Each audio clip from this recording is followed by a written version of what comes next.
absen dulu. Oke. Yang pertama, FK Airini. Hadir Bu. Eva Apridianti. Hadir Bu. Fitrianti. Hadir Bu. Oke. Rahma. Hadir Bu. Nurul Laila Hidayati. Hadir Bu. Oke. Oke, kita langsung aja ya pembahasannya ya. Di sini saya akan bahas tentang bahan ajar mata kuliah komputer dasar. Saya akan jelaskan juga capaian pembelajaran mata kuliah untuk kalian, yaitu mahasiswa mampu menjelaskan komponen dasar komputer termasuk perangkat keras, lunak, dan sistem operasi. Yang kedua, mahasiswa kalian mampu mengoperasikan aplikasi Microsoft Word, Excel, dan PowerPoint untuk membuat dokumen, mengelola data, dan menyusun presentasi. Yang ketiga, kalian mampu menggunakan internet, email, dan cloud storage secara efektif dan aman untuk keperluan akademik dan profesional. Yang keempat, mahasiswa mampu menerapkan prinsip etika dan keamanan dalam penggunaan teknologi informasi, termasuk menjaga privasi dan menghindari pelanggaran digital. Jadi kalian jangan sampai melanggar digital. Di sini ada yang konten kreator? Ini Bu. Ada. Di sini ada konten kreator. Konten kreator apa? TikTok. TikTok. Apa yang kalian kamu kontenin? Tentang penjualan kayak online shop itu Bu, jual baju. Online shop, baju, apa lagi? Ya kayak bikin konten-konten dance biasa gitu.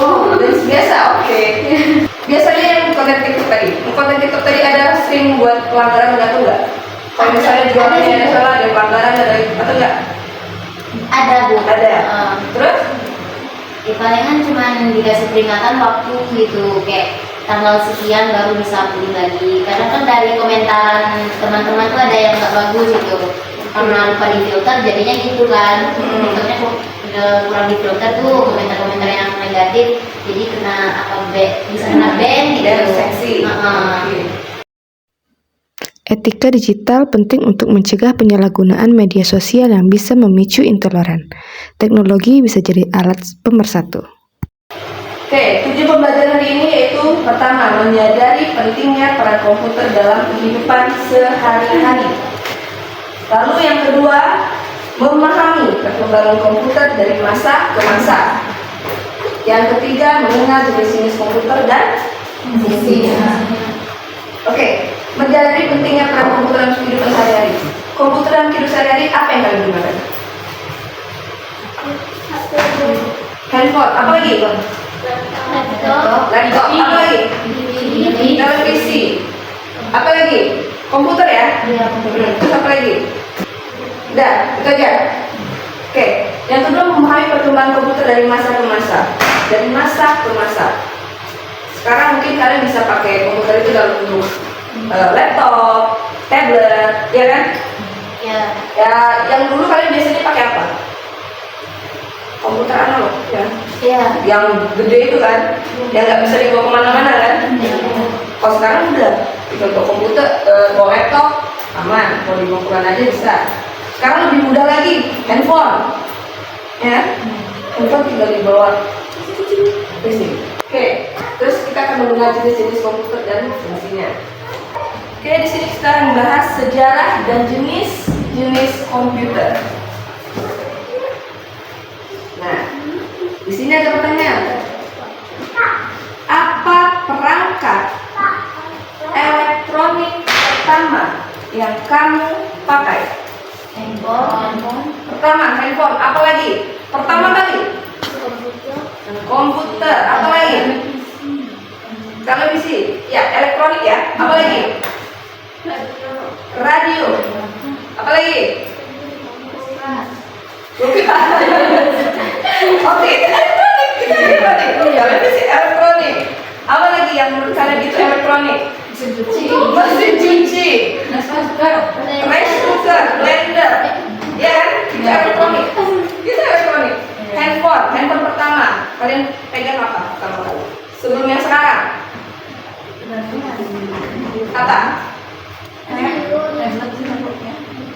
Ya sebelum tablet lah. Mungkin kalian dulu pakai HP. Poni-poni itu. Iya. Nokia. Terus apa lagi? Mito. Ya kan? Yang poni-poni kan? Apa? BlackBerry.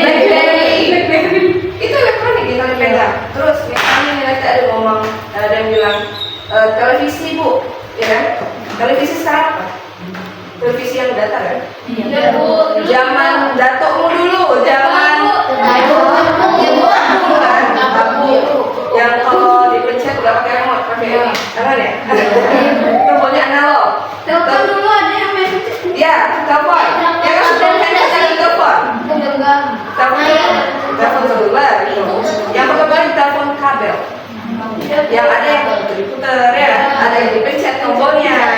Mungkin yang biasa belum di rumah yang nggak ada telepon tuh wartel, ya telepon wartel. Nggak tahu kalau kalian udah ketemu, kalau zaman saya masih ada. Kan kalian anak Gen Z, bukan? Iya. Gen Z ya kan? Oke, soalnya tadi dia bilang mesin cuci dulu gimana kalian pakai? Yang 2 tabung kan? Yang 2 tabung. Yang misalnya udah dicuci di sini, terus pindah lagi ke pengering. Ke elektronik kan? Semakin maju perkembangan zamannya, sekarang udah pakai digital. Mesin cuci bisa dikontrol dengan handphone. Ya, ada wireless, pakai wifi. Ya, misalnya mesin cuci jam segini aja deh, jam 1 aja deh mesin cucinya. Nanti sudah di setting, mesin cucinya nyala sendiri. Udah. Terus sekarang macam-macam kan? Kira-kira elektronik pertama yang sudah kalian pakai tadi, yang udah terakhir kali sekarang kalian pakai elektronik apa? Yang lebih modern lah, yang lebih canggih dari yang dulu.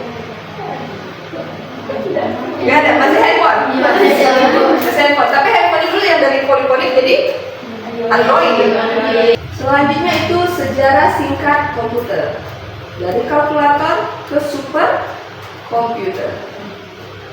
Oke, ini adalah generasi pertama di tahun 1940 dan sampai 1956 menggunakan tabung vakum ukuran sangat besar dan cepat panas. Bahasa mesinnya mesin language, ada bahasa mesin. Ya, mesinnya ini kita lihat komputer laptop saya bisa dibawa kemana-mana kan? Ya. Generasi pertama itu bentuknya dalam satu ruangan, cuma satu dan satu ruangan. Mau tulis A, kalian harus pilih A, B, sebenarnya. Itu generasi pertama, sangat besar dan ribet. Lalu generasi kedua, dan mungkin generasi pertama namanya ENIAC, ya. Generasi kedua di tahun 1956 sampai 1963. Ini sudah menggunakan transistor lebih kecil, tapi tetap masih besar. Untuk ukuran sekarang ya, tetap masih besar. Bahasanya SPI dan konsumsi dayanya lebih hemat dari yang pertama. Panas juga, tapi lebih efisien. Jenis-jenis komputer berdasarkan ukuran dan fungsinya. Nah, yang pertama adalah super komputer. Yang pertama digunakan untuk komputasi berat seperti prediksi cuaca, lalu simulasi nuklir, AI skala besar. Terus yang kedua sangat mahal dan berdaya tinggi. Nah, contohnya IBM dan IBM Sapir. Gini bentuknya. Ini namanya superkomputer. Nah, jenis komputer berdasarkan tujuan penggunaan. Nah, komputer khusus, special purpose computer. Jadi ya, special purpose computer dirancang untuk menjalankan satu tugas khusus. Contohnya, komputer di mesin ATM. Siapa yang pernah mereview di ATM? Gak ada layarnya enggak? Ya. Nah, layarnya beneran komputer khusus. Terus mesin kontrol pabrik, sistem navigasi pesawat. Jadi kalau sistem navigasi pesawat kalian belum tahu ya, maksudnya pilot yang tahu nih. ada sistem navigasinya. Nah, mereka menggunakan komputer khusus. Kalau enggak bisa sering tabrakan. Ya toh, kan nggak ada lampu merah di atas kan? Ya apa ada lampu merah? Terus yang kedua, komputer umum, general purpose computer, dapat digunakan banyak keperluan. Contohnya ya tadi apa? Laptop, apa lagi? Desktop, apa lagi? Tablet, bisa digunakan untuk mengetik, desain, browsing, coding, ya kan? Apa lagi? Berkonten, ya enggak? Ada yang selebgram, selebtop, macam-macam kan? Ada youtuber, menggunakan komputer umum. Gak mungkin dia menggunakan komputer khusus. Nah, saya tanya nih, apakah handphone termasuk komputer umum atau khusus? Tolong jelaskan. Saya mau tanya sama siapa? Hah? Oh, sekarang kamu deh. Siapa namanya? Desi. Oh, Desi. Apakah handphone termasuk komputer umum atau khusus? Kira-kira umum atau khusus? Handphone umum. Kenapa umum? Bisa digunakan. Oke, saya tanya lagi sama ya. Umum. Kenapa umum? Selain bisa digunakan sama-sama ya. Terus apa lagi? Karena luas dipakai di kalangan masyarakat luas, tidak ada batasan gitu. Tidak ada batasan. Dan lebih orang dewasa sampai orang tua gitu, semuanya sudah memakai handphone. Semua bisa pakai handphone karena juga lebih fleksibel. Iya, kalau kamu mau komputer khusus susah. Nah, ini ada aktivitas interaktif. Oke, interaktif. Coba, lebih cepat sekali 5 menit. Lebih cepat 5 menit. Ini jawabannya benar. Siapa yang tahu bisa angkat tangan? Oke, langsung sebutkan namanya. Yang pertama, komputer generasi pertama menggunakan komponen utama berupa A. Transistor, B. tabung vakum, C. IC, D. mikrosoft. Sebenarnya Desi Tabung vakum. tabung vakum. Mantap. Nah, tabung vakum ya kan generasi pertama. Gak pakai microchip, ada. Lanjut yang kedua, komputer yang digunakan hanya untuk mengontrol satu proses disebut apa? Special purpose. Special purpose. Ya, bolehlah. Terus yang ketiga, laptop tergolong dalam jenis komputer berdasarkan ukuran sebagai laptop.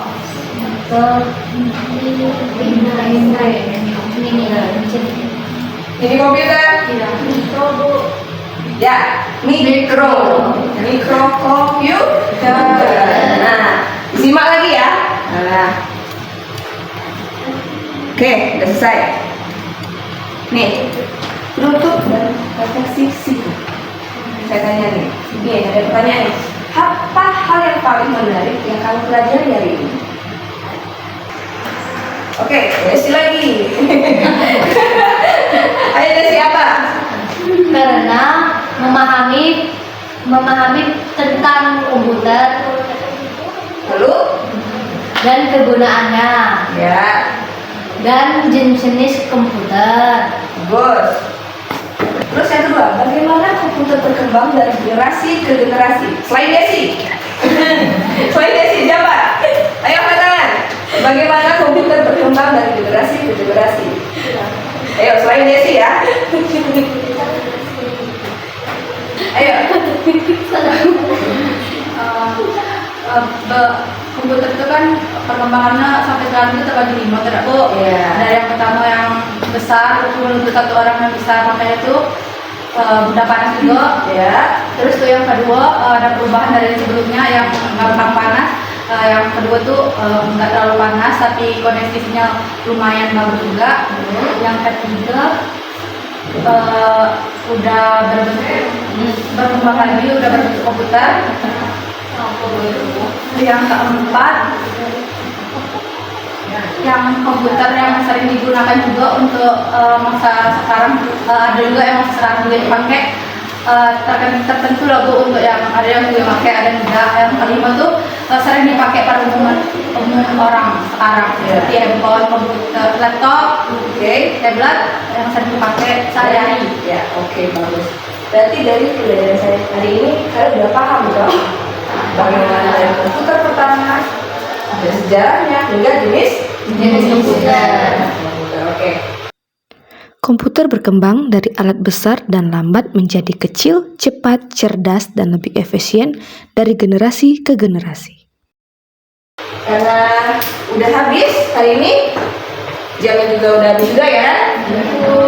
Maka hari ini saya tutup. Wassalamualaikum warahmatullahi wabarakatuh.